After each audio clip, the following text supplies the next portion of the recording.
Good evening, and this is a book talk on the picture book of Sacagawea, written by David Alder and illustrated by Dan Brown. It starts in 1788 or 1789, they're not sure which year. However, Sacagawea was born in one of those years.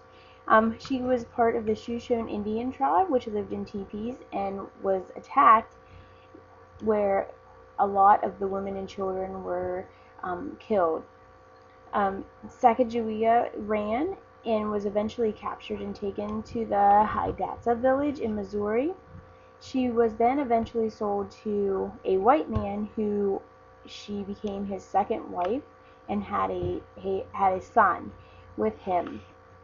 Later on in the book, they joined up with Lewis and Clark on their adventure out west to explore what we now know as California, out there and by the Pacific Ocean.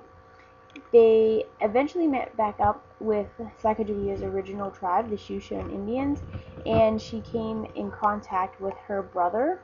Again, he was still living there in the tribe, and he had actually become chief. His name was Chief Camaway, and it actually says in here that Sacagawea was the interpreter for Lewis and Clark and the Shoshone Indians, and she began to interrupt their meeting, and then she looked at the chief and she jumped up and she ran to the chief and hugged him and she cried. And Chief Camaway was Sacagawea's brother, and she didn't think she would ever see him again. So it was a very emotional reunion for her on that trip. She did take her son with her on this trip, and the question that I guess needs to be answered is if he survived the trip out west and back with all the explorers and her. That is something that you'll have to find out when you read this picture book. It is believed that Sacagawea died in either December of 1812 or in April of 1884. There's no real documentation on that either, but those are the two dates that were given in the book that she could have possibly passed away. A couple of extension activities for your high school students could be just a basic timeline. The timeline could also be used for the younger readers of this book, like 3rd to 5th grade possibly.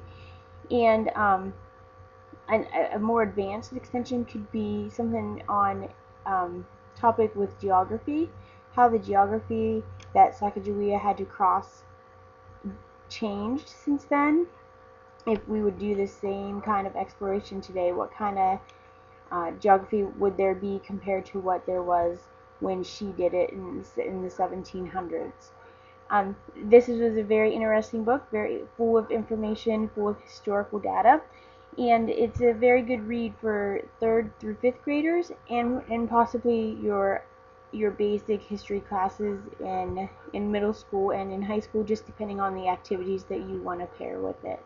Thank you.